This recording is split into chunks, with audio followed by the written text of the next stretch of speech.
C'est quoi le plan en fait biblique par rapport au salut? Parce que Dieu a désigné un plan parfait que nous devons suivre par rapport au salut. Et aujourd'hui, on va vraiment voir selon la parole de Dieu comment est-ce que nous pouvons obtenir le salut, comment est-ce que nous pouvons faire pour se rendre dans le royaume de Dieu. Et ça va vraiment être ça pour aujourd'hui. Juste avant de commencer, on va prier. Prions tous ensemble afin que le Seigneur puisse vraiment nous parler à tous et chacun d'entre nous aujourd'hui. Alléluia, Père éternel, je te remercie pour ton amour, ta bonté, ta fidélité, ta grâce et ta miséricorde, Seigneur Jésus. Père éternel, je te remercie, Seigneur Papa, pour cette opportunité que tu nous donnes encore une autre fois, Seigneur, de se réunir ici en ce lieu, Seigneur, afin de partager ta parole, Seigneur Papa. Tu nous donnes cette liberté, Seigneur Papa, de te louer, Seigneur, de t'adorer, Seigneur Papa, et de, Seigneur Papa, partager ta parole, Seigneur Jésus, et nous ensemble, Seigneur Papa, pleinement reconnaissants, Seigneur. Père éternel, je prie, Seigneur Papa, afin que ta parole, Seigneur Papa, puisse toucher le cœur de plusieurs d'entre nous aujourd'hui, Seigneur. Que ta parole, Seigneur Papa, puisse être une révélation, Seigneur Papa, pour quelqu'un aujourd'hui, Seigneur. Révèle-toi à quelqu'un aujourd'hui, Seigneur Papa, sur le plan du salut, Seigneur. Père éternel, je prie, Seigneur Papa, afin que, Seigneur, cette parole, Seigneur, nous puissions la prendre, Seigneur Papa, et même la mettre en pratique, Seigneur Papa. Nous ne voulons pas, Seigneur Papa, juste l'entendre, Seigneur Papa, et rien faire de cela, Seigneur, mais nous voulons la prendre, Seigneur, la mettre en pratique, Seigneur, afin que, Seigneur, nous puissions marcher, Seigneur, selon ta parole. Père éternel, je prie, Seigneur Papa, afin que tu puisses être au milieu d'entre nous, Seigneur Papa. Ouais, moi, Seigneur, qui va apporter la parole, Seigneur, et fais en sorte, Seigneur Papa, que je parle directement, Seigneur Papa, de ta part. Merci encore pour tout ce que tu fais, Seigneur. C'est en ton Saint-Nom que nous avons élevé nos voix. Disons tous au nom de Jésus. Amen. Et le salut. Aujourd'hui, on va vraiment voir c'est quoi le salut. 2025, il y a tellement de dénominations chrétiennes, il y a tellement d'églises, il y a tellement de plusieurs catégories chrétiennes. Fait qu'à cause de cela, tu peux voir que par rapport au salut, plusieurs églises ont sa propre opinion par rapport au salut. Mais aujourd'hui, nous allons vraiment retourner selon ce que la parole de Dieu nous dit par rapport au salut. Nous allons vraiment chercher la face de Dieu par rapport au salut. Nous allons vraiment chercher les Écritures. Donc aujourd'hui, on va voir plusieurs passages. Il y aura plusieurs passages que nous allons voir. Si c'est possible, notez les passages afin de le revoir par vous-même ensuite de cela quand vous serez chez vous. Mais aujourd'hui, on va vraiment tourner les pages de notre Bible. Amen. Et si je pouvais commencer par cela, je vous demanderais, c'est quoi le salut, selon vous? Quel est le salut? C'est quoi le salut?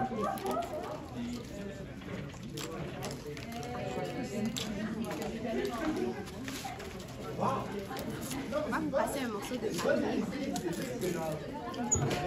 Vous allez écrire selon vous, c'est quoi le salut?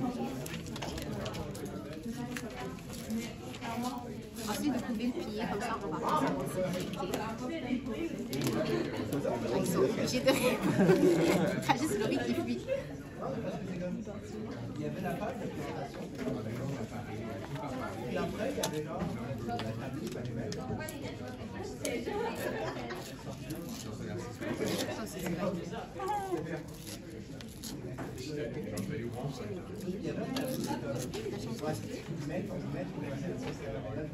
Vous pouvez mettre un mot ou une phrase juste pour expliquer en fait c'est quoi le salut selon vos connaissances.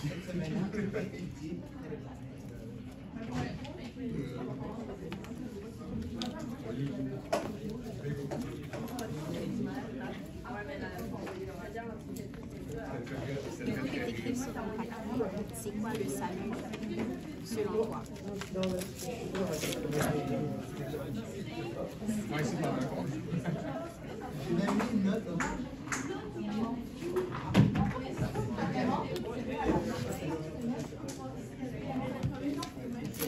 Non mais en plus, j'ai mis une note comme ça, c'est pas qu'on est dans un temps.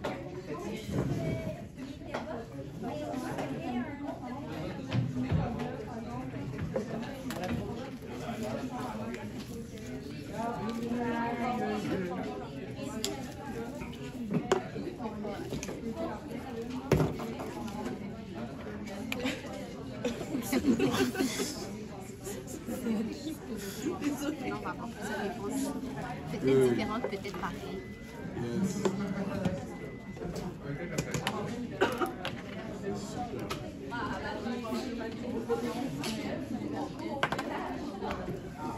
Super.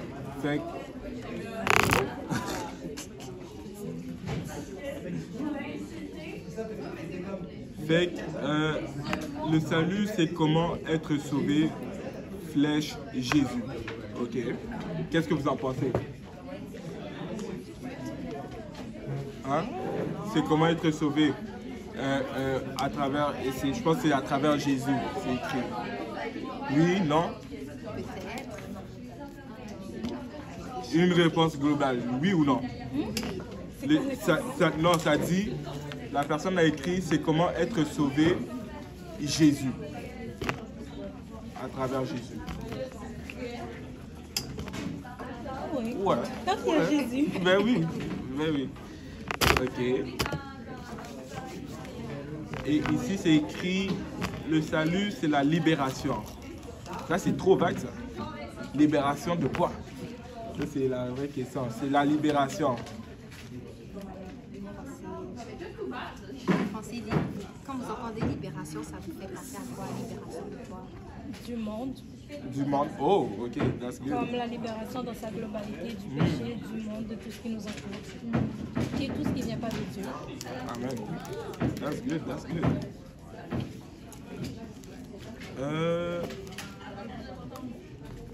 Le fait d'être sauvé, d'échapper à la mort que Jésus nous donne. Ok. Le fait d'être sauvé, d'échapper à la mort. Ok. Qui est d'accord? Super. Ici, ça dit, c'est la réconciliation avec le Père, c'est être en paix et avec Dieu. Être en paix et en harmonie avec Dieu. Qui est d'accord? C'est la réconciliation avec le Père, c'est être en paix et en harmonie avec Dieu. Sœur Carly, t'as pas l'air d'être d'accord là? Non, je suis en train de réfléchir. T'es en train de réfléchir? Dachel, t'es pas d'accord? Mais oui, mais il manque quelque chose. Il manque quelque chose? Ok. Répète. C'est la réconciliation. C'est la réconciliation avec le Père. C'est être en paix et en harmonie avec Dieu.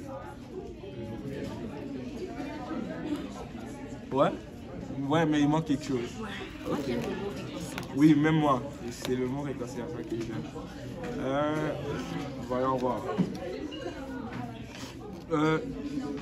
Je ne sais pas trop, mais je dirais que c'est le message principal. Moi, je suis d'accord. C'est le message principal. Je suis d'accord. Ici, ça dit, nous obtenons le salut à travers de la nouvelle naissance. D'accord. Moi, je suis d'accord. Qui sait c'est quoi la nouvelle naissance? Ok. Super, super. Et ici...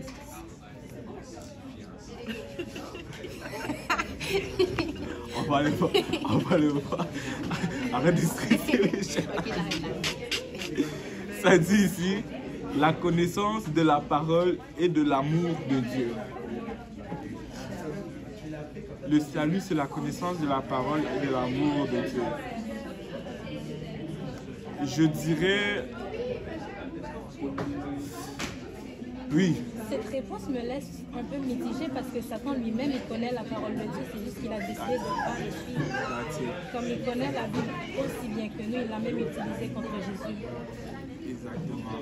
Donc, tu peux connaître la parole de Dieu sans pour autant être avec Dieu. Et de l'amour de Dieu. Ben, c'est ça. Moi aussi, je suis... il manque quelque chose. Hein. Mais c'est tous des bons points que vous avez apportés. Et vraiment, je pense que tous les points que vous avez apportés, on va probablement toucher tout cela aujourd'hui. On va juste commencer par la base de base. Là. On va juste commencer par la base de base. En fait, le salut, en fait, il y a...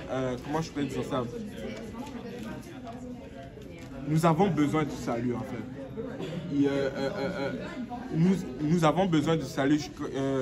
Comment je peux dire ça, c'est que le salut est pour quelque chose en spécifique. Et on va le voir, je vais juste... Le salut en fait, c'est comme un besoin pour l'homme. Le salut, c'est vraiment comme un besoin pour l'homme.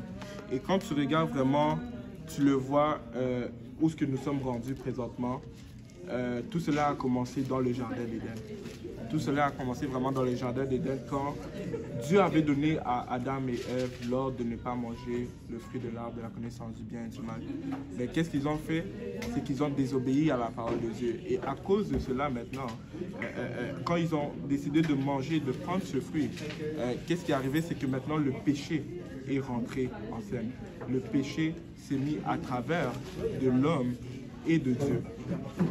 Quand l'homme était dans le jardin d'Éden, ils étaient en constante communion avec Dieu. Mais à cause que maintenant, ils ont désobéi à la parole de Dieu, à cause qu'ils ont mangé de ce fruit, qu'est-ce qui arrive? C'est que maintenant, il y a une mort. Et le péché apporte la mort, justement. Et on le voit à travers de... Si quelqu'un... J'ai besoin de quelqu'un qui lit, qui tourne sa page de Bible vite, là. J'ai besoin d'une lectrice. Oh, il y a juste... Je suis le seul frère aujourd'hui. Hein. J'ai besoin d'une lectrice qui tourne sa page. On va voir beaucoup de passages. Est-ce que tu prends la responsabilité? J'ai beaucoup de passages. Là. On va lire beaucoup de passages. Et les premiers passages qu'on va lire, c'est en fait de voir vraiment que l'homme est un pécheur. Et à cause que nous sommes des pécheurs, ben, le salaire du péché, c'est quoi? C'est la mort, en fait. Et on le voit dans Romains, chapitre 3, versets 9 à 12.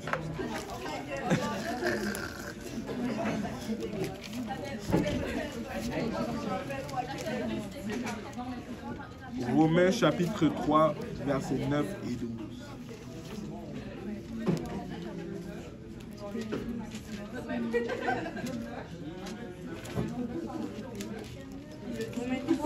Ouais, Romains 3, verset 9 et 10. Bon, si quelqu'un là en premier, s'il peut juste shoot comme ça. Quoi donc?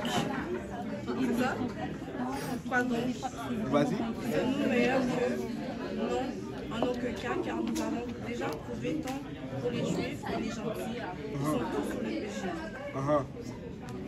Selon qu'il est écrit, il n'y a aucun juste, non pas un seul. Il n'y en a aucun qui comprenne, il n'y en a aucun qui cherche Dieu. Amen. Et ça dit, tous sont des pécheurs, il n'y a aucun qui est juste. Et quand tu regardes vraiment l'état de l'humanité présentement, tu réalises que vraiment, on est en train de dériver vraiment. On est en train d'aller de plus en plus vers le mal. On est en train de se confondre de plus en plus. La Bible dit que les gens confondent le bien pour le mal et le mal pour le bien. Et c'est vraiment ça qui arrive dans notre temps d'aujourd'hui. Et l'homme est vraiment un pécheur à cause de cet acte qui a été commis dans le jardin d'Éden. Le péché est rentré en jeu. Et à cause du péché, le péché apporte quoi? Mais le péché apporte la mort. Mais est-ce que ça apporte la mort physique? Une question. Est-ce que ça apporte la mort physique? Non, ça n'apporte pas la mort physique parce qu'on va le voir en plus que après avoir péché, Adam et Ève ont été chassés du jardin et ils ont fait des enfants, ils ont continué à vivre. Le péché ne cause pas une mort physique, mais ça cause une mort spirituelle. La mort spirituelle, c'est ce qui te sépare éternellement de Dieu. C'est vraiment ce qui va te séparer éternellement de Dieu. Dieu est saint et il ne peut pas être en communion avec un pécheur. Il ne peut juste pas être en communion avec un pécheur. Ça ne le permet pas. Sa sainteté ne le permet pas. Sa caractéristique ne le permet pas. Et c'est à cause de ça. Et si quelqu'un peut me lire le même Romains 3, 23.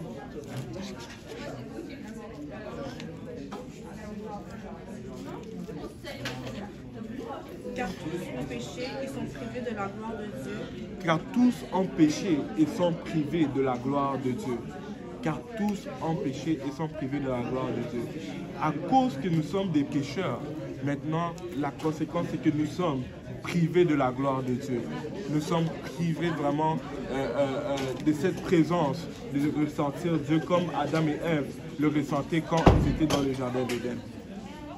Et nous voyons dans Romains 6, 23,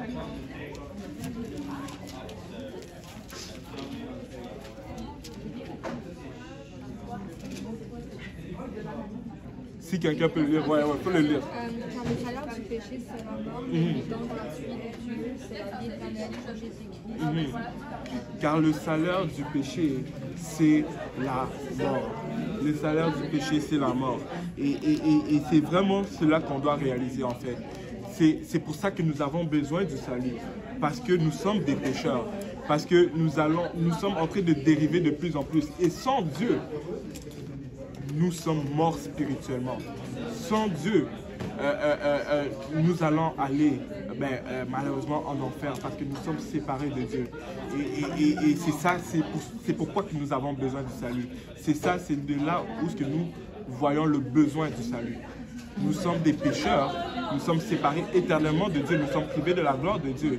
Et le salaire du péché, c'est la mort. Et plusieurs vont dire que, écoute, moi, tu sais, je ne pêche, je ne suis pas un gros pécheur, tu sais, je ne commets pas autant de péchés que cela, tu sais,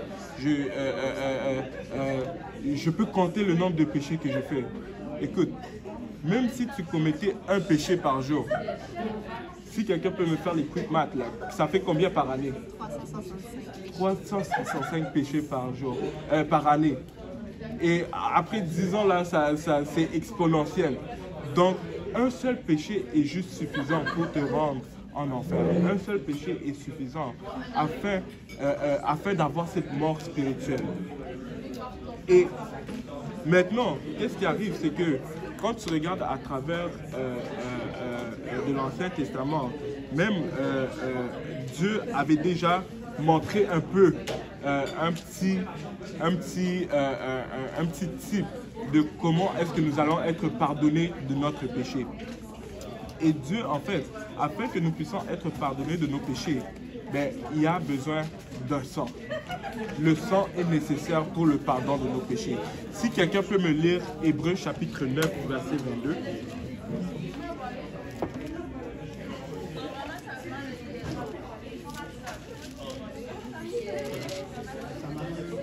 Selon la loi, presque toutes choses sont purifiées par le sang, et sans effusion de sang, il n'y a point de pardon.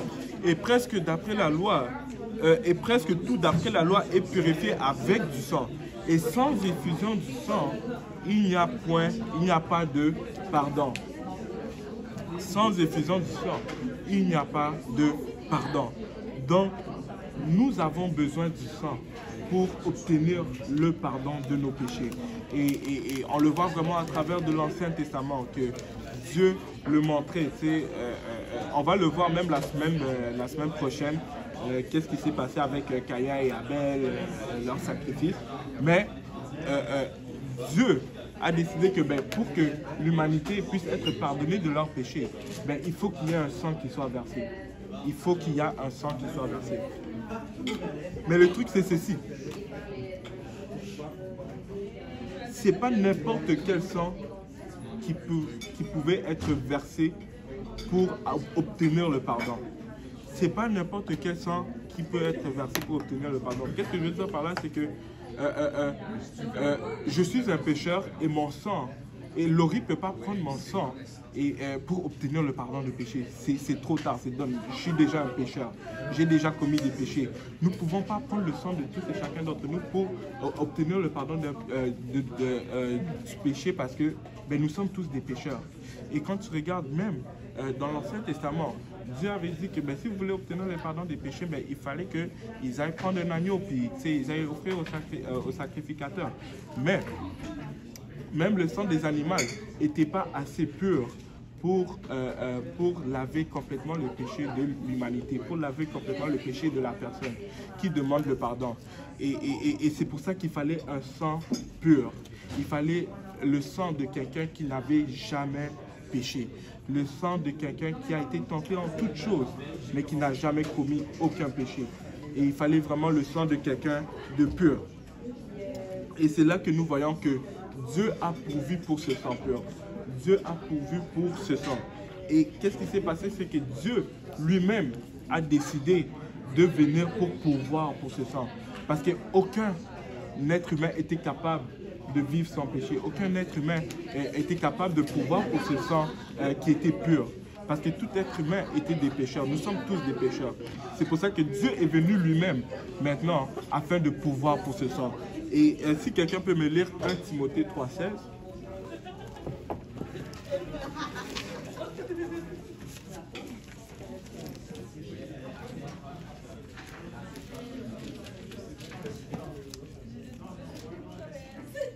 Et sans contredit, le mystère de piété est grand. Dieu a été manifesté en chair, justifié dans l'esprit, vu des anges, prêché aux gentils, cru dans le monde, élevé jusqu'à dans la gloire. Jusque dans la gloire. 3,16. C'était ça, non? Ouais, non, c'est bon. La Bible dit, et sans contredit, le mystère de la piété est grand. Celui qui a été manifesté en chair, justifié par l'Esprit, vu des anges et prêché aux gentils. Dieu s'est revêtu d'une chair comme la vôtre et comme la mienne, afin de vraiment venir sauver le peuple de leurs péchés. Et nous le voyons justement quand l'ange vient voir Marie et lui dit, tu sais, si on peut le lire, Matthieu chapitre 1, versets 20 et 21.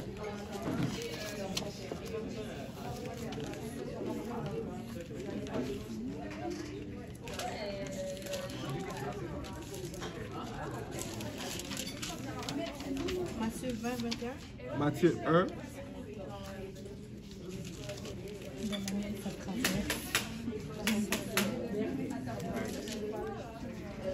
Matthieu 1, 20, 21. Elle enfantera un fils et tu lui donneras le nom. Si tu peux commencer au verset 20. Ok, oui. Comme il y pensait, il me laissait.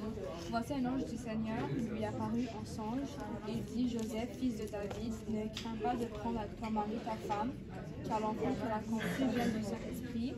Elle enfantera un fils et tu lui donneras le nom de Jésus. C'est lui qui sauvera son peuple de ses péchés. Amen. L'ange vient voir Marie et lui dit, l'ange vient voir Joseph plutôt, il lui dit, ne crains point. L'enfant que Marie va enfanter est conçu par le Saint-Esprit. Et cet enfant, vous allez l'appeler Jésus. Pourquoi? Parce que c'est lui qui sauvera son peuple de ses péchés. Donc nous voyons dans 1 Timothée 3,16 que la Bible dit Dieu s'est manifesté dans la chair. Et nous voyons quand l'ange vient voir, il dit que cet enfant, vous allez l'appeler Jésus. Cet enfant qui a été conçu par le Saint-Esprit, vous allez l'appeler Jésus. Parce que sa mission, en étant sur cette terre, c'était de sauver son peuple de leurs péchés. Et nous voyons que Jean-Baptiste même appelle Jésus comme l'agneau qui ôte le péché du monde. Si on peut aller dans Jean 1, 29.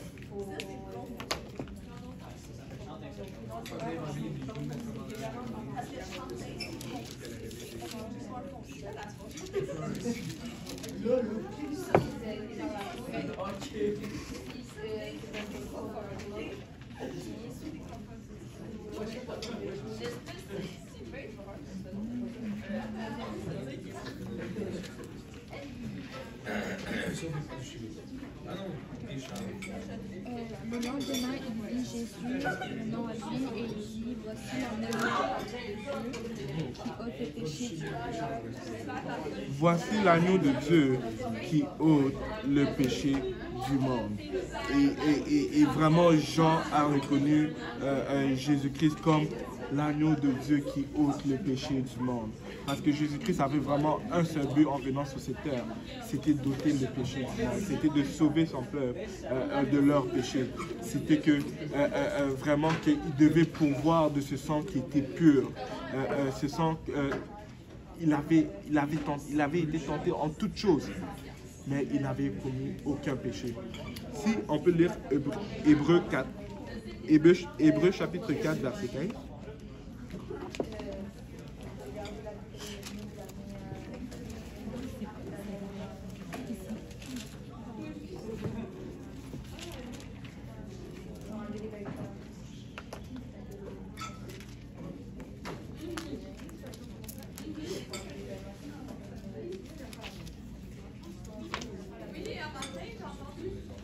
n'avons pas un souverain sacrificateur qui ne puisse compatir à nos faiblesses. Au contraire, il a été tenté comme nous en toutes choses, sans commettre de péché.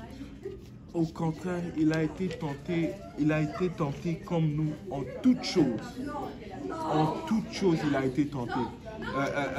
Il a été tenté par l'impudicité, il a été tenté par voler, il a été tenté par mentir, il a été tenté par convoiter, il a été tenté vraiment en toutes choses.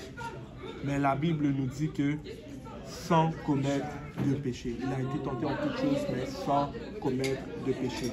Et c'est pourquoi que ça devait être Jésus-Christ qui devait être le moyen de rédemption pour nous, qui devait être le moyen de rédemption afin que nous puissions obtenir le salut. Si on peut lire Romains chapitre 3, versets 24 et 25.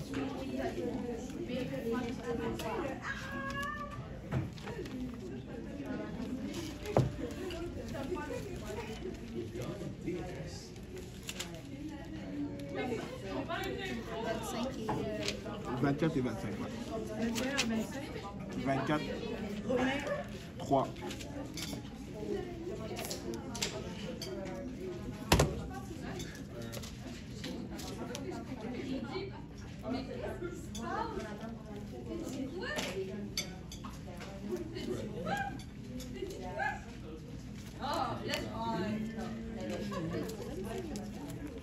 Si quelqu'un peut le chuter.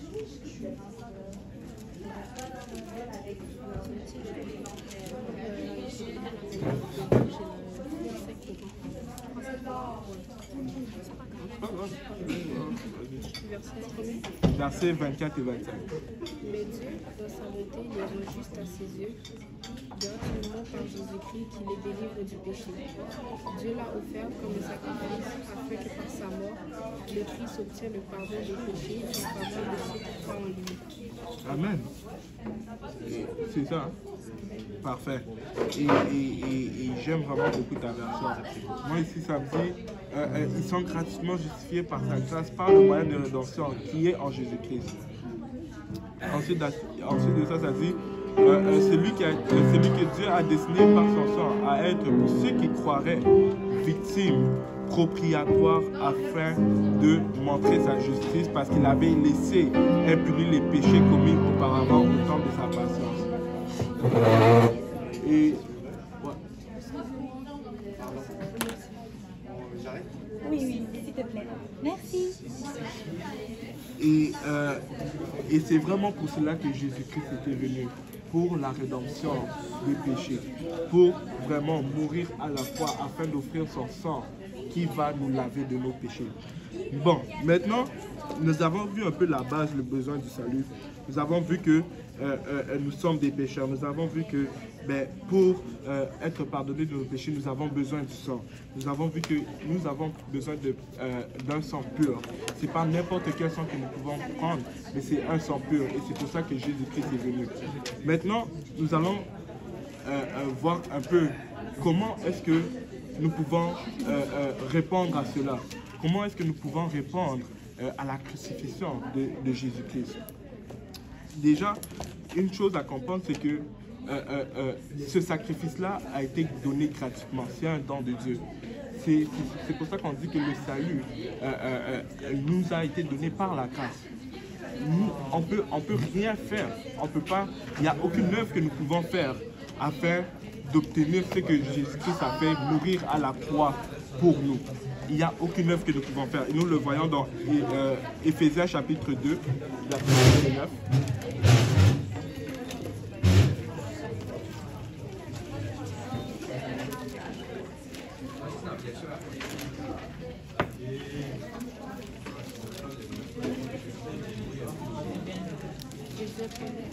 Huit et 9. Chapitre 2.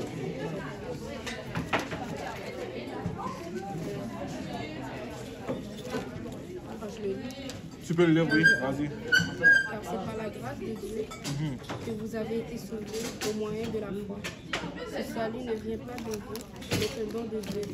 Il n'est pas le résultat de vos efforts, et si personne ne peut se vanter. Amen. Ça dit, il n'est pas le résultat de nos efforts afin que personne ne peut se vanter. Et c'est vraiment pour cela que nous disons que cette œuvre qui a été faite à la croix, ça a été fait par la grâce. C'est vraiment comme le passage le dit, c'est le don de Dieu.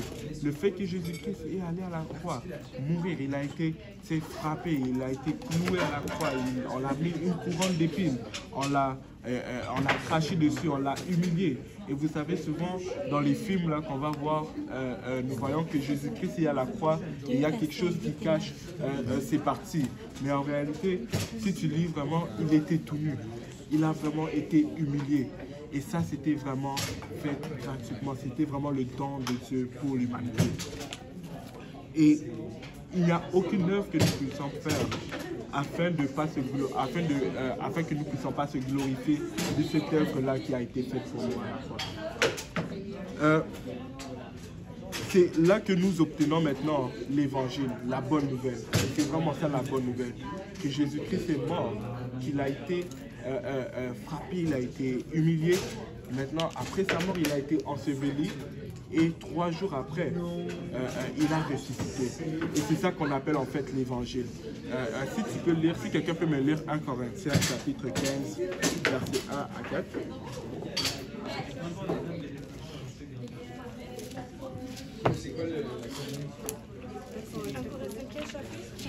15, versets 1 à 4.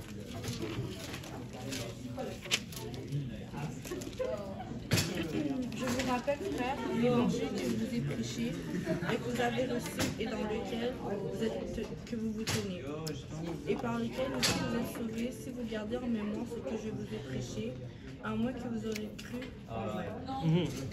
Or, je vous ai délivré avant toute chose ce que j'avais reçu, comment Christ est mort pour nos péchés selon les Écritures, et qu'il a été enseveli et qu'il est ressuscité le 3e jour selon les Écritures. Amen.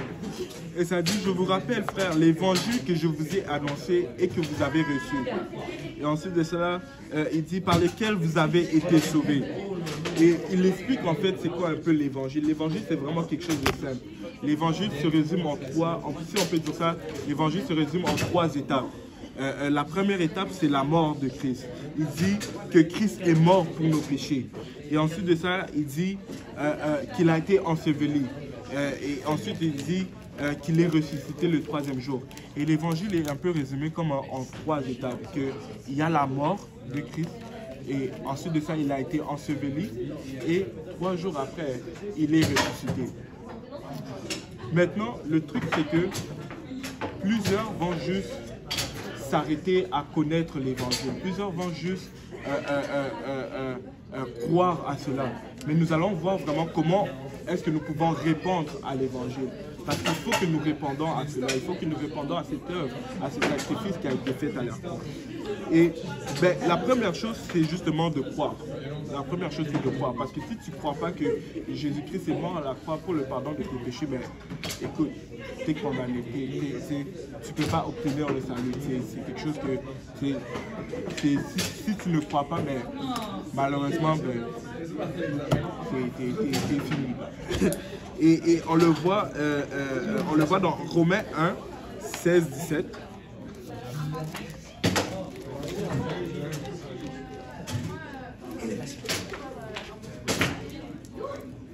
Question.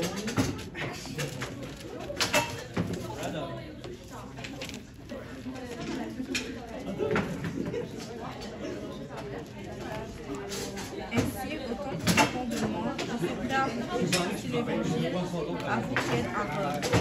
Car je n'ai point honte de l'évangile de Christ, car c'est la puissance de Dieu pour le salut de tous ceux qui croient, du juif premièrement, et du grec aussi. Amen. Et ici, ça dit... Attends.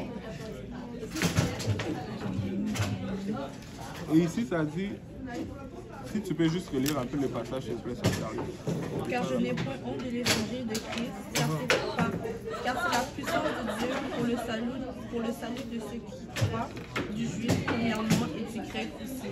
Car je n'ai point honte de l'évangile, c'est une puissance de Dieu pour le salut de quiconque croit. C'est une puissance de Dieu pour le salut de quiconque croit. Donc nous voyons vraiment que la Bible va nous demander de croire au salut, de croire à l'évangile en fait, de croire à l'évangile, que cette œuvre-là a été faite pour obtenir le salut. Et il y a ce passage que plusieurs personnes connaissent, Jean 3,16, si quelqu'un peut me le lire.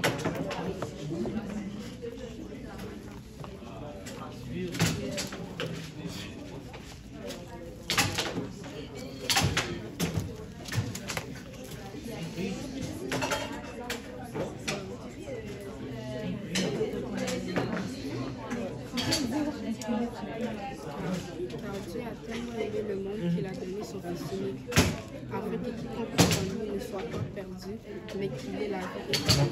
Amen. Car Dieu a tant aimé le monde qu'il a donné son Fils unique, afin que quiconque croit en lui ne périsse pas, mais qu'il ait la vie éternelle. Nous sommes appelés à croire à l'œuvre de la croix. Nous sommes appelés à croire au sacrifice de Jésus-Christ. Mais nous ne devons pas seulement croire, mais nous devons aussi obéir à cela. Nous sommes appelés à obéir aussi à cela. Si on peut aller Romains chapitre 10, verset 16.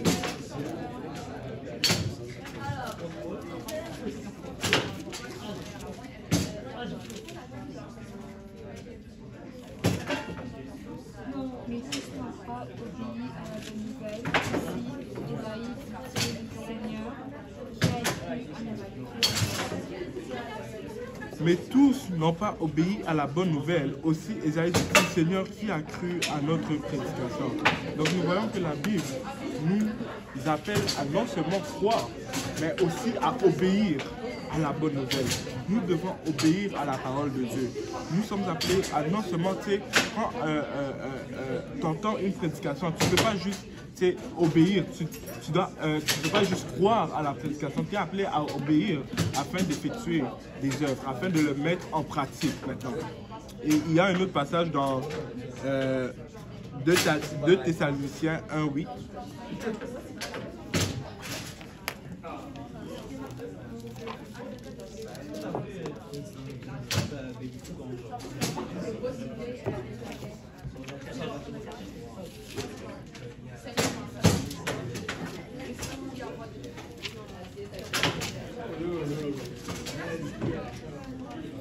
Il viendra dans un feu froid pour punir ceux qui ont refusé de connaître Dieu et qui n'obéissent pas à la bonne nouvelle de notre Seigneur Jésus.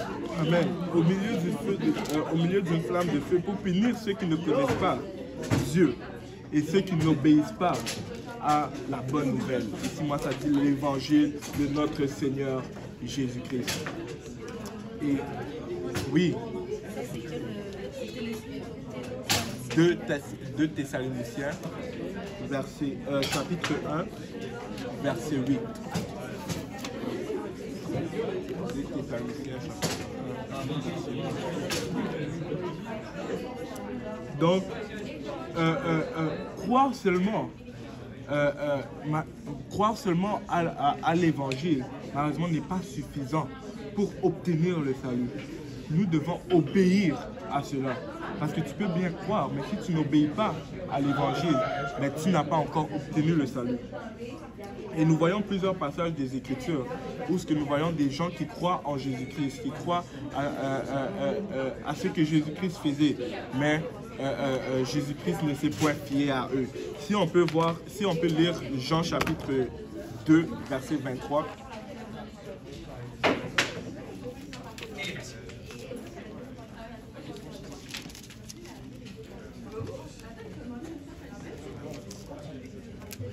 Pendant que Jésus était à Jérusalem, à la fête de Pâques, plusieurs crurent en son nom, voyant les miracles qu'il faisait.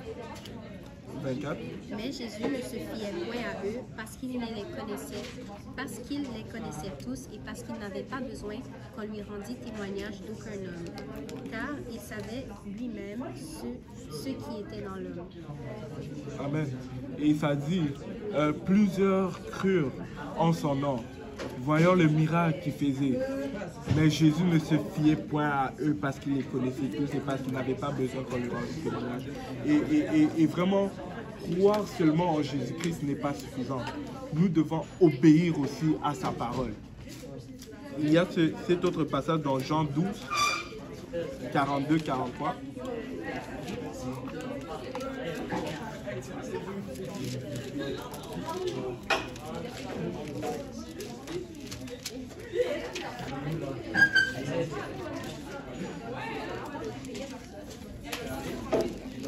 Cependant, même parmi les chefs, plusieurs crurent en lui, mais à cause des pharisiens, ils n'ont pas la vue dans la crainte d'être exclus de la synagogue, car ils aimèrent la gloire des hommes plus que la gloire de Dieu.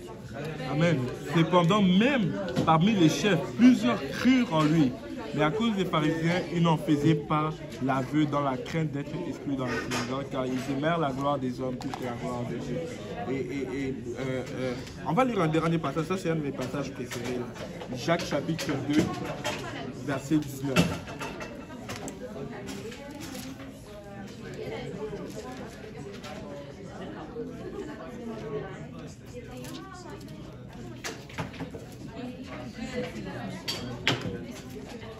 Tu crois qu'il y a un seul Dieu, tu fais bien, les démons le croient aussi, Tu crois qu'il y a un seul Dieu, tu fais bien, les démons le croient aussi et ils tremblent.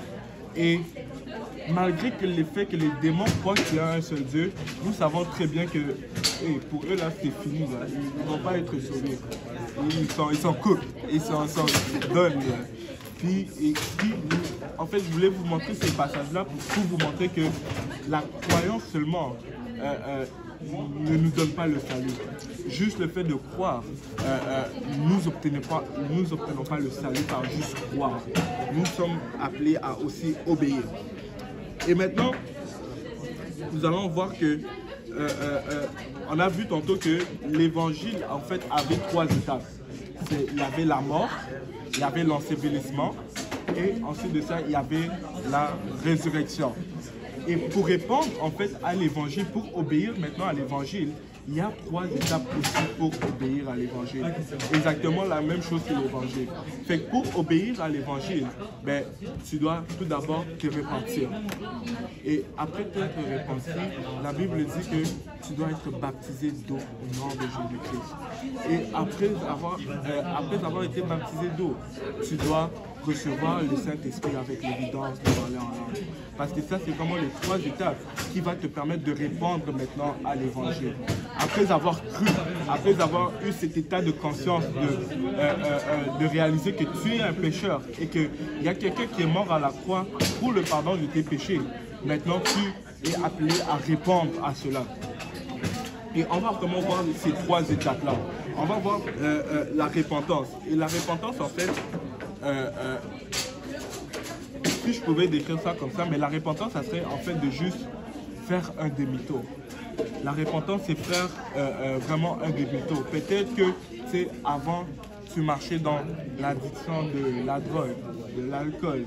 Peut-être qu'avant, tu regardais la pornographie. Peut-être qu'avant, tu étais colérique. Ou peut-être qu'avant, tu calomniais. Alors que tu marchais dans cette direction, la repentance, qu'est-ce que ça fait? Ça t'appelle à faire littéralement un demi-tour complet. Ça, c'est quoi, 180 degrés? 180 degrés. Tu es appelé à faire littéralement un 180 degrés pour maintenant commencer à marcher vers le Seigneur Jésus-Christ. Marcher dans la paix, dans le bonheur, faire du bien à tes frères et sœurs. Et c'est vraiment ça la repentance. Reconnaître que tu es un pécheur. C'est vraiment demander à Dieu pardon pour tous les péchés que tu as commis. On va voir quelques passages par rapport à la repentance. Si quelqu'un peut me lire Luc chapitre 13, versets 3 et 5.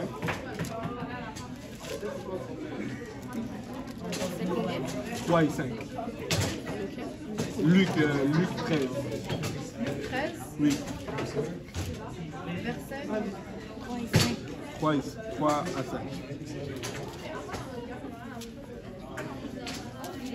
Non, je vous dis, mais si vous ne vous repentez, non, vous dis, mais si vous ne vous repentez, vous périrez tous pareillement. Où pensez-vous que ce 18 sur la tour de Siloé est tombé et qu'elle a tué les chefs de Verset 5. Non, vous dis, mais si vous ne vous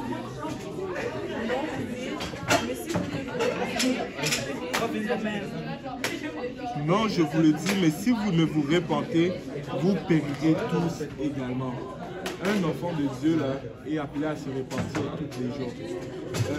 Cela doit être votre habitude de tous les jours, une habitude quotidienne. Parce que tous les jours que nous vivons, nous commettons des péchés. Même si tu ne le veux pas, même si tu es en train de... Tu es en période... Tu es rendu dans une autre dimension de l'esprit où que ta chair, elle est toujours là. Ta chair est toujours là. Vous savez, même une petite pensée impure, ça c'est un péché. Une petite pensée impure, tu sais, juste avoir regardé quelque chose d'impur, ça c'est un péché. Et un enfant de Dieu est appelé à se repentir vraiment tous les jours. Tous les jours que nous nous réveillons, avant d'aller dormir, prions pour demander pardon d'avoir commis des péchés. Et sinon, il y avait cet autre passage dans Acte 2, 38, si quelqu'un peut me le lire.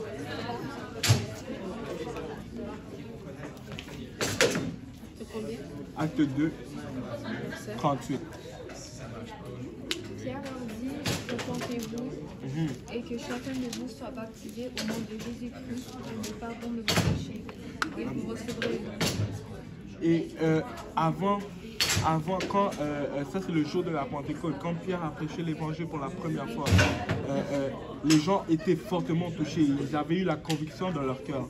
Ils ont demandé à Pierre, mais qu'est-ce que nous sommes supposés de faire maintenant? Mais Pierre leur dit, la première chose que vous devez faire, c'est de vous repentir. Vous devez vous repentir de vos péchés.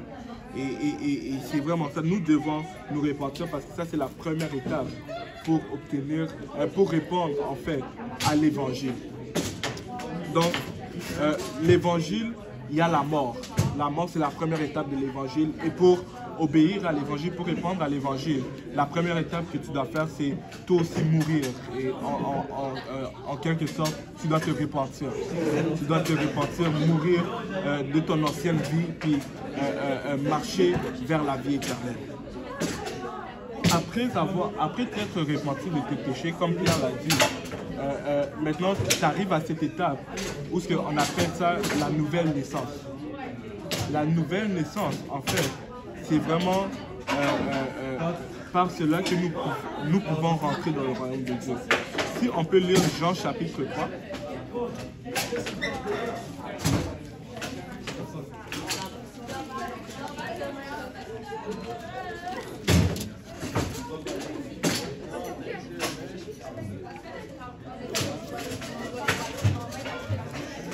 Verset 1, si tu peux lire verset 1 à 8.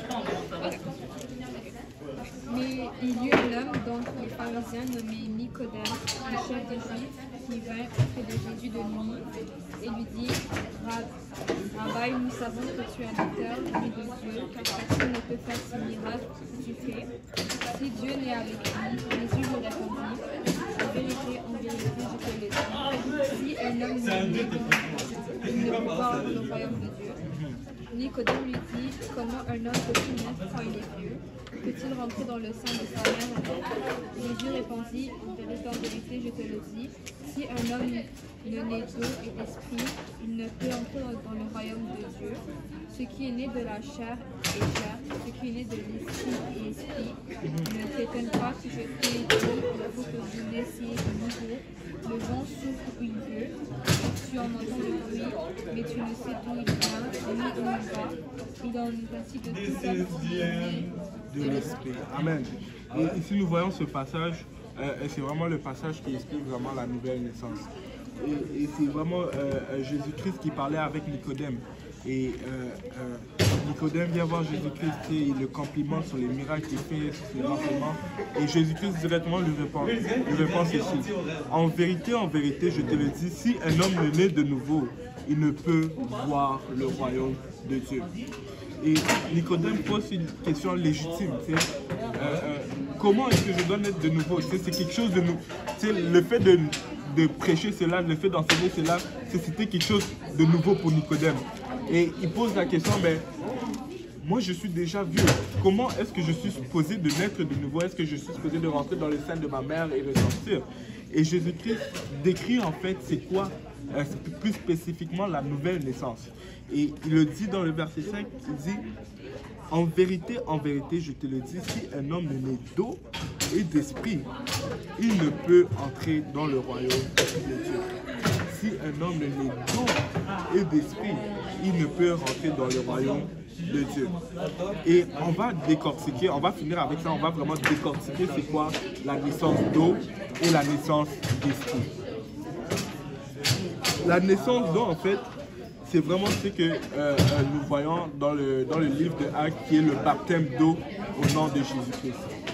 Le baptême d'eau, en fait, quand tu regardes dans le livre de Actes, si tu regardes le livre de Actes est écrit, le Nouveau Testament a été écrit en grec. Et quand tu regardes le mot baptême, baptiser, qu'est-ce que c'est là? C'est quoi la définition de ce mot-là? Ça veut tout simplement dire être plongé ou immergé. Baptiser veut dire être plongé ou immergé. C'est baptiso, être plongé ou immergé. Donc, quand tu crois à l'évangile, quand tu reçois cette forte conviction, après t'être repenti, si tu n'as pas encore été baptisé d'eau, tu dois le faire. Parce que, en vérité, je te dis, si un homme ne d'eau et d'esprit, il ne peut voir le royaume de Dieu. Donc, tu as besoin de la naissance d'eau. Le baptême d'eau, c'est vraiment être plongé et immergé dans l'eau. Et nous voyons plusieurs passages dans la Bible, justement, qui montrent que tous les baptêmes qui ont été faits, a été fait dans l'eau. Si on peut lire Matthieu chapitre 3, verset 16. Si quelqu'un peut aller dans Matthieu 3, verset 16. Si quelqu'un d'autre peut aller dans Jean 3, verset 23. Et si quelqu'un peut aller dans Acte 8, verset 36 à 39. Et quelqu'un d'autre dans Acte 10, verset 47. Ouais, là je vous balance tout. Matthieu qui fait Jean 3, 23. Acte 10, 47. Acte 10, 47, super. Acte Jean, qui prend Jean? Elle a prend Jean. C'est quoi le Jean? Jean chapitre 3, verset 23. Il y a aussi Acte 8. Acte 8. Tu vas prendre Acte 8. Il y a Acte 8 et Acte 10, ça c'est toi. Fait que tu peux chuter Matthieu 3, 16. 3 à 16? Ouais, non, chapitre 3, verset 16, désolé. Et Jean ne lui resta plus. Dès que Jésus eut été baptisé, il sortit de l'eau. Et voici les cieux s'ouvrirent, et il vit l'Esprit de Dieu descendre comme une colombe et venir sur lui. Donc, ça dit, dès que Jésus eut été baptisé, il sortit de l'eau. Et ça, nous voyons déjà que s'il devait sortir de l'eau, c'est qu'il devait rentrer dans l'eau premièrement. S'il devait faire l'action de sortir, mais c'est que pour se faire baptiser, il devait rentrer dans l'eau. Et ça, c'est vraiment pour vous montrer que le baptême, ça se fait quand tu dois. Le baptême se fait par immersion. Tu dois être plongé dans l'eau. Prochain verset, Jean 3. Jean 3, 23. Ouais. Et Jean baptisait aussi à Hénon, près de Salim, parce qu'il y en avait là beaucoup d'eau, donc on y venait pour être baptisé. Jean aussi baptisait à Hénon près de Salim parce qu'il y avait là beaucoup d'eau et on y venait pour être baptisé. Si le baptême ne nécessitait pas beaucoup d'eau, si le baptême devait juste se faire par aspersion, écoute, Jean n'aurait pas besoin d'aller jusqu'à Salim. Là, mais la Bible dit qu'il était à Salim parce que là, il y avait beaucoup d'eau pour baptiser les gens. Prochain verset, Actes chapitre 8, verset 36.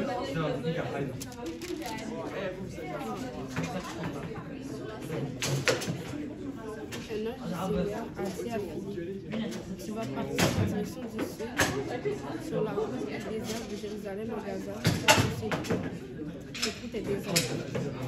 C'est acte 8. Verset 26, c'est ça? Chapitre 8, verset 36. Ils continuaient leur chemin et arrivaient à un endroit où ils avaient de l'eau.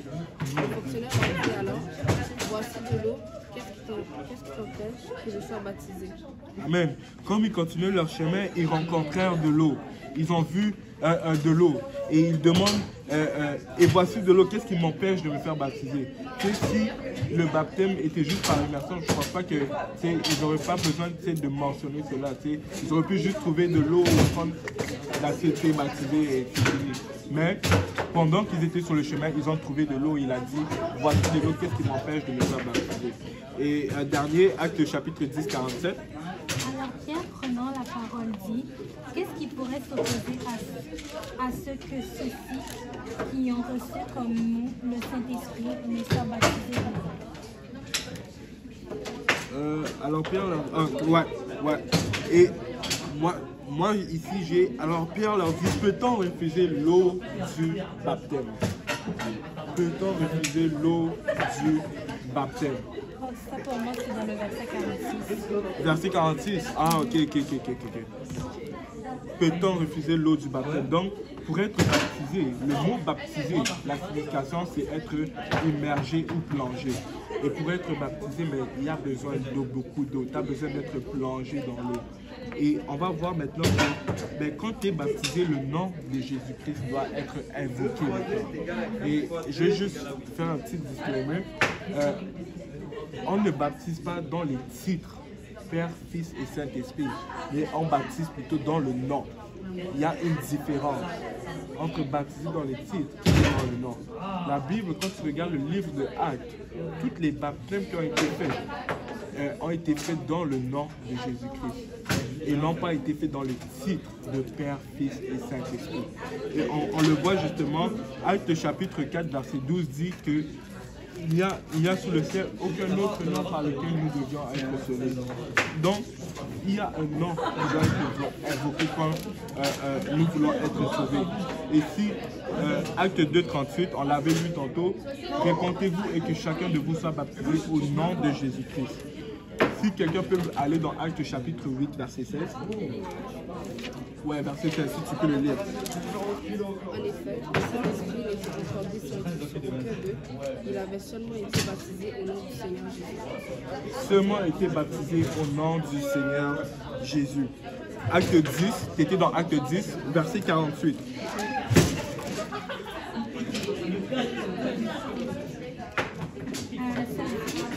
Il commanda donc qu'ils fussent baptisés au nom du Seigneur, alors qu'ils le prièrent de demeurer là quelques jours.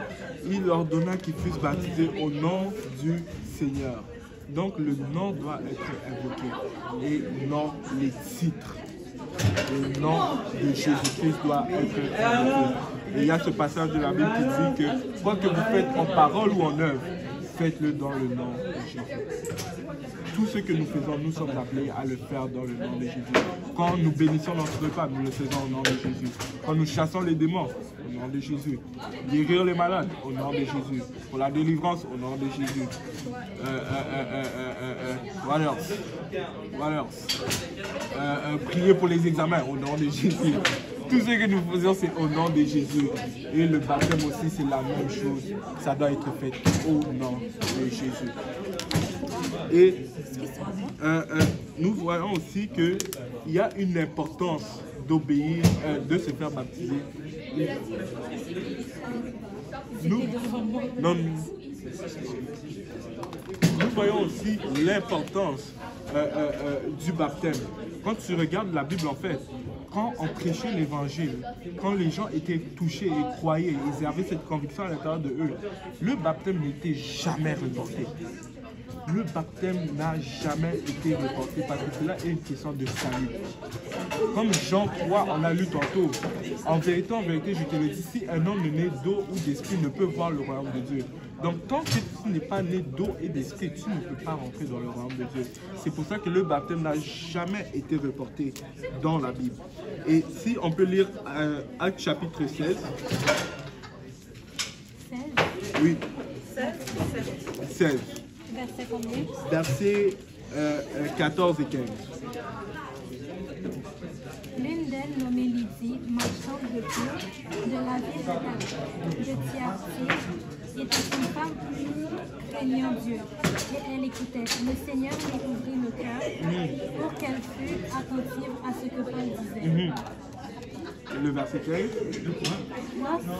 Lorsqu'elle eut été baptisée, avec sa famille, elle lui fit cette demande. Si vous me jugez fidèle au Seigneur, entrez dans ma maison et demeurez-y. Et elle nous pressa par cette distance. Lorsque la Bible dit le Seigneur lui ouvrit le cœur pour qu'elle fût attentive à ce que Paul disait. Et directement le verset d'après, la Bible dit lorsqu'elle eut été baptisée avec sa famille. Donc directement après que Paul lui a prêché l'évangile, directement ensuite de cela, elle a été baptisée. Et si on peut aller dans Actes chapitre 8, verset 16.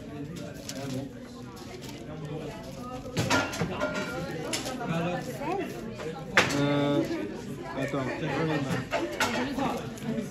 Ouais, 8, verset 16. On a déjà lu, hein.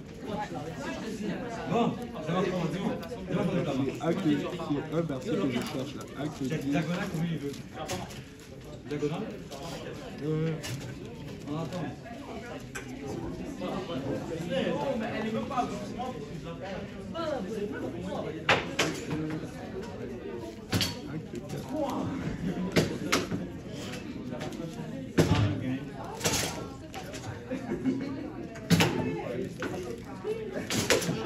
Je pense que je ne l'ai pas mis.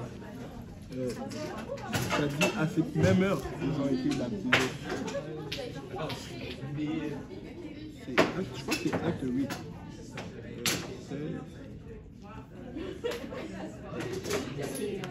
Acte 16, 30.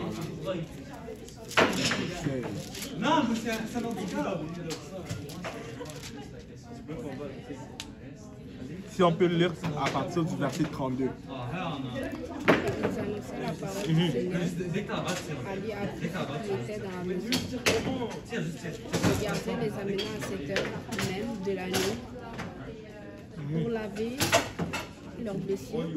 Et il fut aussi baptisé, ainsi que tous les autres. Et ils lui annoncèrent la parole du Seigneur ainsi qu'à tous ceux qui étaient dans sa maison. Il est pris avec lui à cette heure même de la nuit. Donc directement quand on les a prêché l'évangile, l'heure même, ils ont été baptisés. Et ça, je voulais juste apporter votre attention sur cela, sur le fait que le baptême ne doit pas être reporté. En fait, un baptême, c'est une question de salut. C'est quelque chose de... Si tu reçois la conviction par rapport à cela, ça ne se reporte pas. C'est quelque chose que tu peux prendre la décision de faire même aujourd'hui. Oui. Mais en soi, c'est pas seulement le baptême qui sauve. Parce qu'une personne qui se fait baptiser et qui retombe dans les mêmes mauvaises choses qu'il faisait avant, cette personne n'est pas sauvée. Ça, c'est un très bon point. Il faut se baptiser, oui, mais il faut aussi vivre selon le baptême et vivre selon la parole de Dieu. Oui, ça, c'est un très bon point. Et ça, on va le voir vraiment après avoir été né de nouveau, c'est quoi que la Bible nous demande de faire. Parce qu'on est appelé à persévérer, on est appelé à faire des œuvres, on est appelé à produire du fruit. Parce que sans cela, vraiment, écoute, tu peux perdre ton cerveau. Tu peux vraiment perdre ton cerveau. C'est ça. Et là, on va parler du baptême du Saint-Esprit. Vite fait, là, il nous reste plus beaucoup de temps, là. La première chose à savoir par rapport au Saint-Esprit, c'est que le Saint-Esprit, en fait, c'est une promesse. C'est vraiment une promesse que Dieu nous a donnée. On le voit dans Acte 1, chapitre 4, verset 8. Acte 1, chapitre 1, verset 4 à 8. Comme ils se trouvait avec eux, il leur recommanda de ne pas s'éloigner de Jérusalem, mais d'attendre ce que le Père avait promis. Ce que je vous ai annoncé, leur dit-il. Car Jean a baptisé d'eau, mais vous, dans peu de jours, vous serez baptisés du Saint-Esprit. Alors les apôtres réunis lui demandèrent, Seigneur, est-ce en ce temps que tu rétabliras le royaume d'Israël? Il répondit, ce n'est pas à vous de connaître les temps ou les moments que le Père a fixés de sa propre autorité, mais vous recevrez une puissance, le Saint-Esprit survenant sur vous, et vous serez mes témoins à Jérusalem, dans toute la Judée, dans la Samarie et jusqu'aux extrémités de la terre. Amen. Mais d'attendre ce que le Père avait promis. Donc le Saint-Esprit, c'est vraiment une promesse. Et en plus d'être une promesse, c'est vraiment cette puissance qui va vous aider à vivre pour Dieu. Et c'est vraiment, si vous n'avez pas le Saint-Esprit, malheureusement, l'Esprit de Dieu ne pourra pas vous aider à vivre pour lui. L'Esprit de Dieu ne pourra pas vous aider à persévérer. Et tantôt, la sœur Laurie avait dit, a rapporté un très bon point, que après le baptême, c'est possible de perdre ton salut. Mais par contre, quand tu reçois le Saint-Esprit, c'est ce qui va te donner la force de persévérer dans la foi, de persévérer dans le Seigneur. Parce que quand tu vas tomber, c'est vraiment le Saint-Esprit qui va te permettre, tu vas avoir cette voix qui va te dire relève-toi, continue, persévère, continue. C'est vraiment le Saint-Esprit qui va te permettre de persévérer dans la foi. Et le Saint-Esprit est considéré comme la naissance d'esprit. Tantôt dans Jean 3, on avait vu que le Seigneur avait dit en vérité, je te le dis, si un homme est né d'eau et d'esprit. Et la naissance d'esprit, c'est vraiment quand tu es rempli du Saint-Esprit. Mais le truc, c'est ceci. Le baptême d'eau, c'est quelque chose que nous pouvons voir tangiblement. Le baptême d'eau, c'est vraiment quelque chose que nous pouvons voir de nos propres yeux.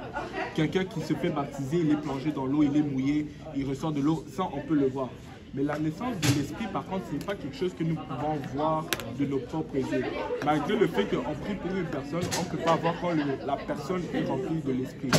C'est pour ça que dans Jean 3, verset 8, le Seigneur explique comment est-ce que nous puissions savoir si une personne est remplie de l'esprit.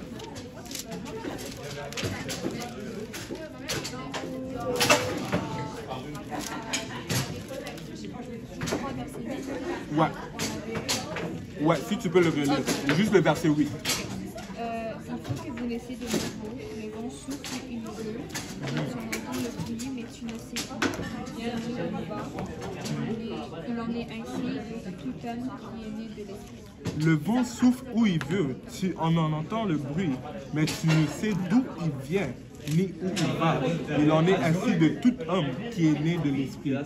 Le vent, c'est vraiment ce qui est vrai. Le Saint-Esprit est vraiment quelque chose d'invisible. C'est quelque chose qu'on ne peut pas voir.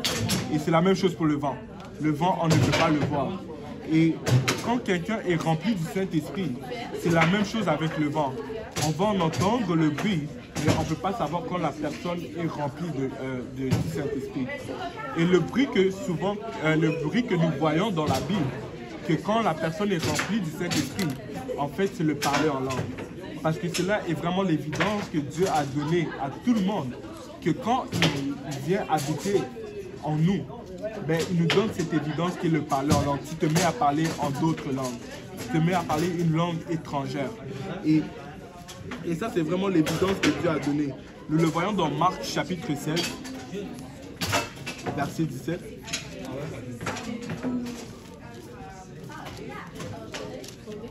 Marc 16. Ouais, verset 17.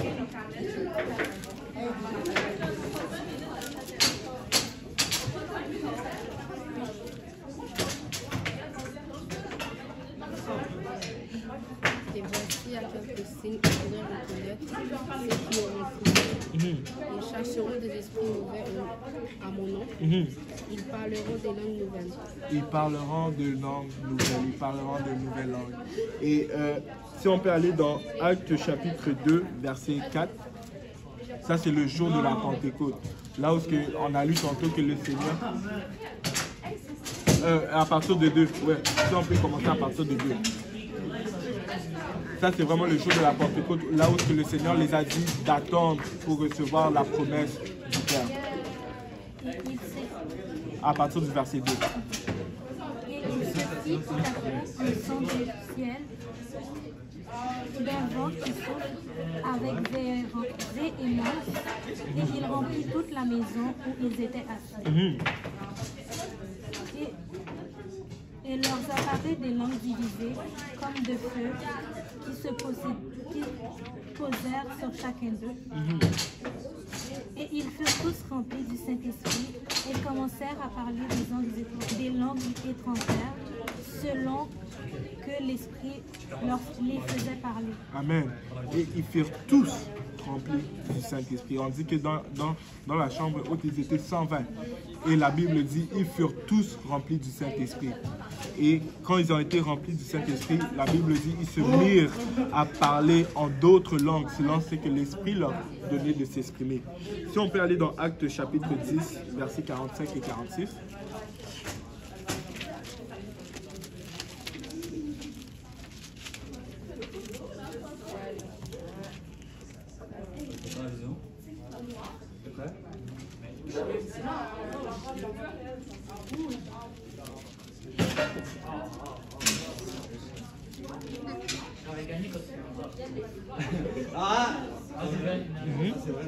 Si quelqu'un peut lire. Tous les fidèles circoncis qui étaient venus avec Pierre furent étonnés de ce que le don du Saint-Esprit était aussi répandu sur le terrain. Continue, 46. Car ils les entendaient parler en langue et glorifier Dieu. Toutes les fidèles circoncis qui étaient venus avec Pierre furent étonnés de ce que le don du Saint-Esprit était aussi répandu sur les païens. Pourquoi? Car ils les entendaient parler en langue et glorifier Dieu. Et un dernier passage dans Actes chapitre 19.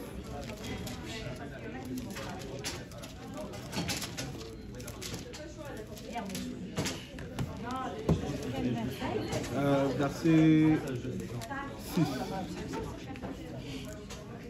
Lorsque Paul leur imposait les mains, le Saint-Esprit vint sur eux et ils parlaient en langue et prophétisaient. Lorsque Paul leur imposait les mains, le Saint-Esprit vint sur eux et ils parlaient en langue et prophétisaient. Et ça, c'est vraiment ce qu'on appelle l'évidence. Quand Dieu te remplit, il te donne une évidence, il te donne une confirmation. Parce qu'il ne veut pas que tu sois, tu te poses des questions, est-ce que j'ai reçu le Saint-Esprit ou est-ce que ça. Je veux que tu sois sûr. Et vraiment, quand Dieu te remplit de son esprit, tu te mets à parler cette nouvelle langue, une langue étrangère que tu n'as jamais appris. C'est ce qu'on appelle des fois une langue céleste. C'est vraiment ça que Dieu te donne comme évidence qui atteste que tu as été rempli du Saint-Esprit. Et après la nouvelle naissance, comme on a dit tantôt, là, ça te prend de persévérer. Parce que tu peux avoir répondu à l'évangile à travers de la repentance, à travers de la nouvelle naissance, le baptême d'eau par immersion au nom de Jésus-Christ, à travers de la naissance d'esprit, quand tu reçois le Saint-Esprit avec l'évidence de parler en langue. Tu peux avoir fait tout cela, mais si tu ne persévères pas, tu auras perdu. Tu peux perdre ton salut. Tu peux perdre ton salut. Et on avait lu un passage, tantôt 1 Corinthiens 15, le verset 1 là. 1 Corinthiens 15.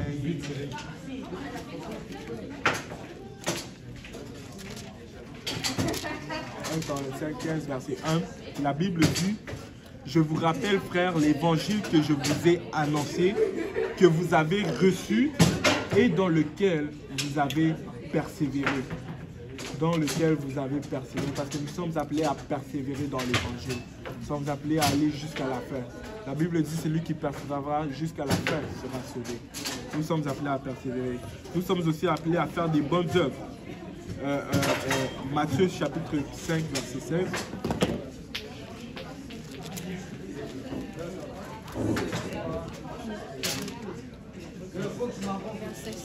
Oui.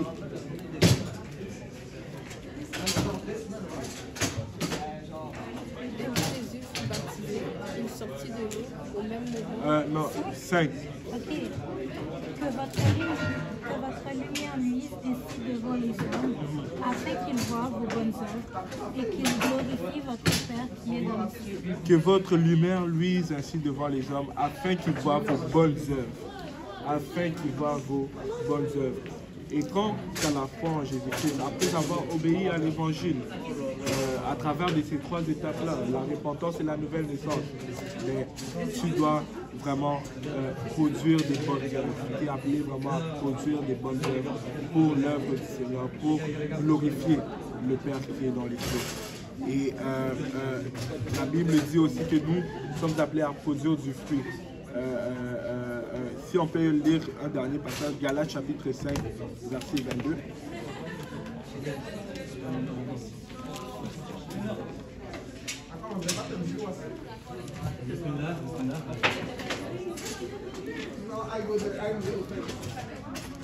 Verset combien?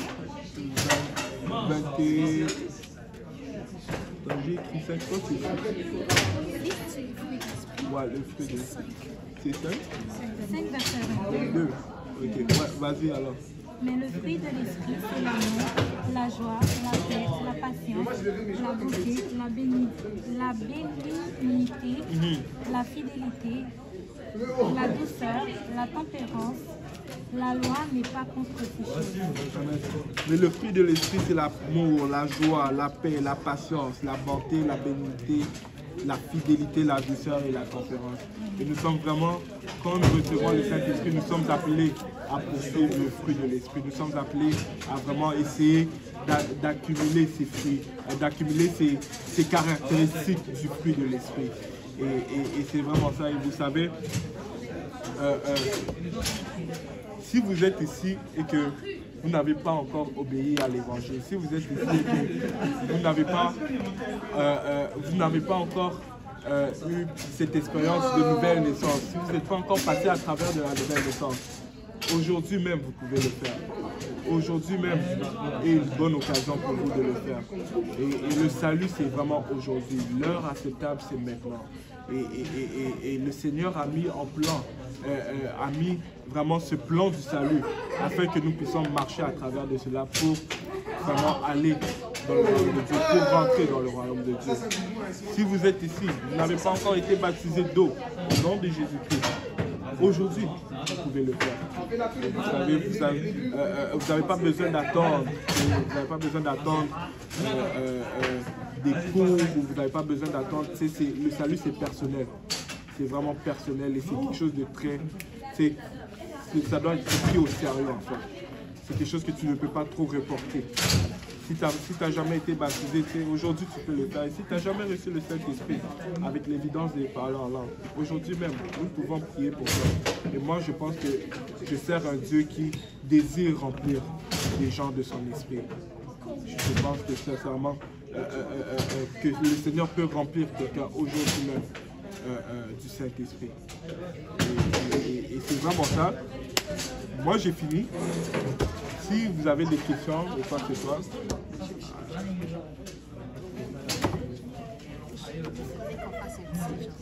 oui, on peut faire un recap.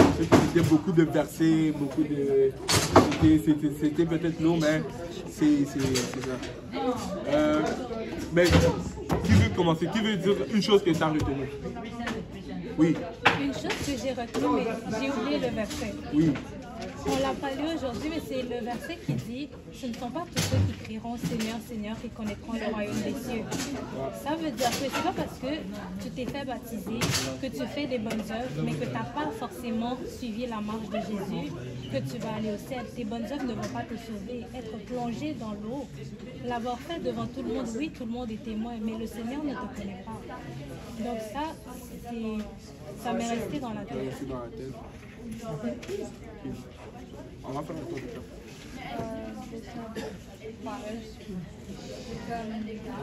Comme tu parles au baptême.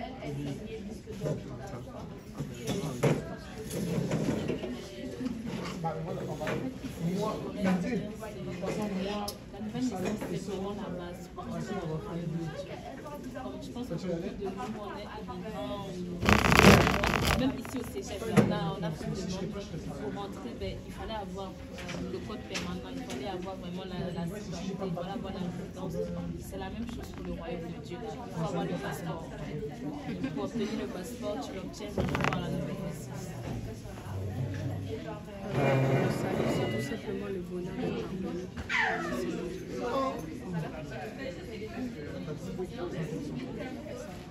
Mais il y a aussi une chose que j'ai remarqué, c'est que même si il y a beaucoup trop de branches dans le christianisme, parce que on est appelé à être une église et non protestant, catholique, truc.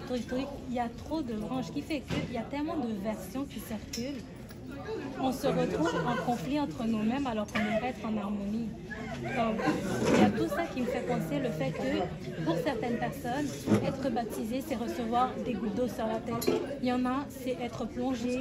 Comme toutes ces affaires-là qui sont clairement écrites dans la Bible, j'ai l'impression qu'ils essaient tellement de montrer on est la meilleure, que ça finit comme en dehors de la parole de Dieu.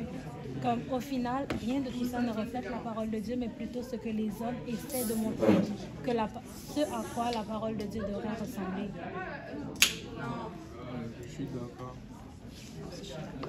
C'est pour ça que j'aime pas trop dire « Oh, je suis ci, je suis ça ». Je préfère dire « Je suis chrétienne » plutôt que me mettre une étiquette pour qu'on me dise directement « Oh, toi, t'as pas la bonne foi. Ma foi est là-dedans. » Pas dans l'église où je suis. Amen.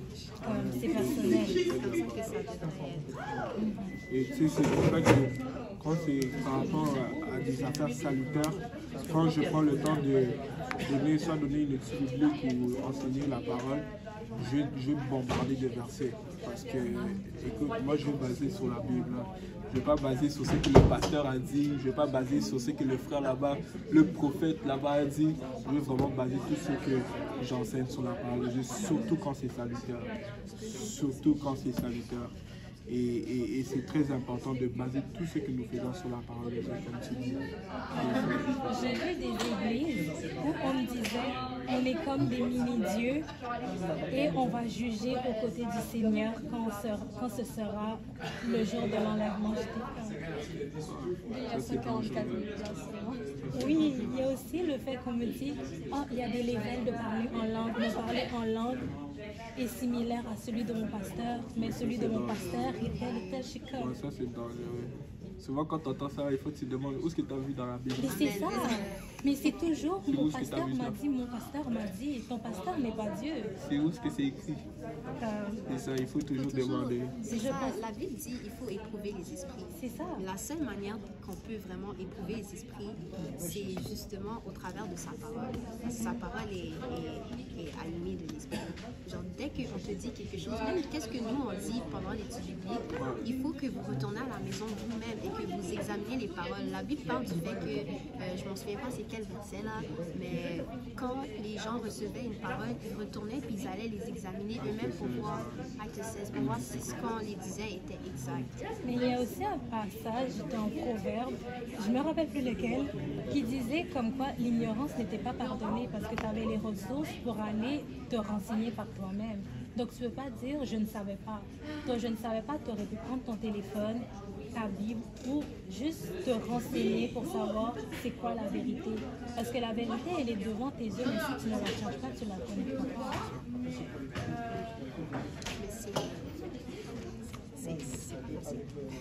C'est pas facile parce que surtout quand on est dans un monde avec, comme tu l'as dit, tellement de dénominations différentes, tellement d'églises différentes. Mais nous, en tout cas nous ici au comité chrétien, tous ceux qui sont assis ici là, on veut se baser sur la parole de Dieu.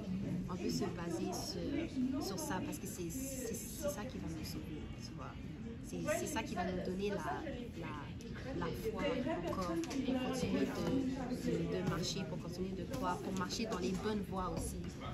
Genre, si on veut marcher dans les bonnes voies, il faut savoir c'est quoi les bonnes voies. Pour savoir c'est quoi les bonnes voies, c'est pas juste en écoutant des podcasts là. C'est pas juste en écoutant son pasteur, non, c'est en regardant c'est quoi les voies du Seigneur. suis d'accord. Donc, on va conclure. Juste avant de conclure, je vais juste résumer un peu.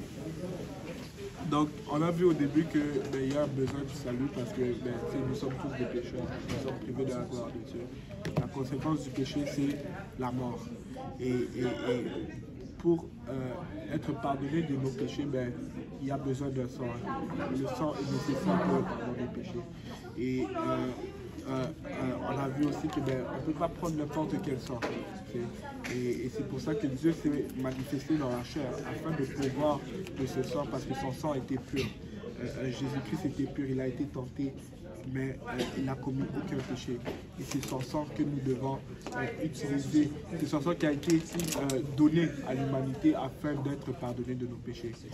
Et on a vu que ça a été donné par la grâce. Il n'y a aucune œuvre que nous pouvons faire pour l'œuvre qui a été faite à la croix. Et ensuite de ça, on avait vu que c'est ça l'évangile. L'évangile, c'est vraiment la mort, l'ensevelissement et la résurrection du Seigneur Jésus-Christ.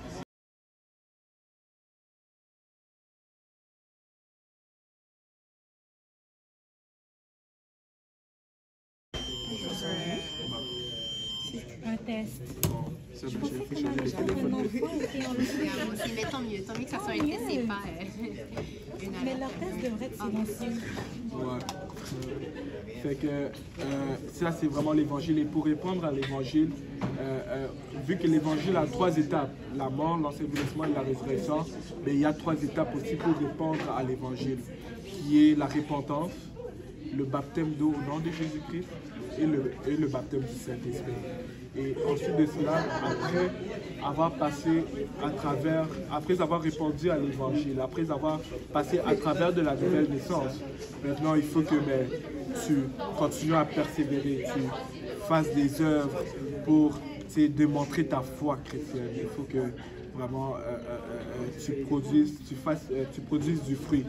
La Bible dit qu'on reconnaîtra l'arbre par son fruit. Donc c'est ça. C'est vraiment ça pour aujourd'hui. S'il n'y a plus rien à rajouter ou questions, on va prier pour conclure cette étude biblique. Amen. Vraiment, élevons nos voix, puis prenons vraiment ce que le Seigneur nous a donné aujourd'hui afin que nous puissions sonder sa parole encore plus. Nous puissions être encore plus assoiffés de sa parole, que nous cherchions vraiment sa face et que nous ne soyons pas comme nous l'avons dit tantôt, ces chrétiens qui disent mon pasteur a dit, que nous soyons vraiment des chrétiens qui cherchent la face de Dieu. Amen. Prions tous ensemble, élevons nos voix. Te remercions Seigneur pour ton amour, ta bonté, ta fidélité, ta grâce et ta miséricorde, Seigneur Jésus-Christ. Te remercions Seigneur pour ce moment que tu nous as permis, Seigneur Papa, alors que nous avons cherché ta face, Seigneur, alors que nous avons, Seigneur Papa, cherché à travers des Écritures, Seigneur Papa, le plan du salut, Seigneur. Tu nous as parlé, Seigneur Papa, à travers de cela. Père éternel, je prie, Seigneur Papa, afin que ce moment que nous avons eu, Seigneur Papa, puisse rester gravé, Seigneur, dans nos cœurs, Seigneur. Que, Seigneur, tous les passages que nous avons vus, Seigneur Papa, que nous puissions les retenir, Seigneur Papa, afin de prêcher la bonne nouvelle à notre tour, Seigneur Papa, à toute la création, Seigneur Jésus. Car cela est ton commandement, Seigneur Papa, pour tous tes disciples, Seigneur Jésus. Père éternel, je prie, Seigneur Papa, afin que tu nous aides à mettre en pratique ta parole, Seigneur. Change et transforme-nous, Seigneur, à travers de ta parole, Seigneur. Continue, Seigneur Papa, à travailler à travers de tous et chacun d'entre nous, Seigneur. Nous ne sommes pas parfaits, Seigneur Papa, mais nous, Seigneur, persévérons, Seigneur, dans la foi. Nous persévérons, Seigneur Papa, afin, Seigneur Papa, d'espérer de rentrer dans ton royaume, Seigneur Jésus. Père éternel, nous te disons encore merci pour tout ce que tu fais, merci pour tout ce que tu feras, Seigneur. C'est en ton Saint-Nom que nous avons élevé nos voix, disons tous au nom de Jésus. Amen. Voilà, au nom du Seigneur.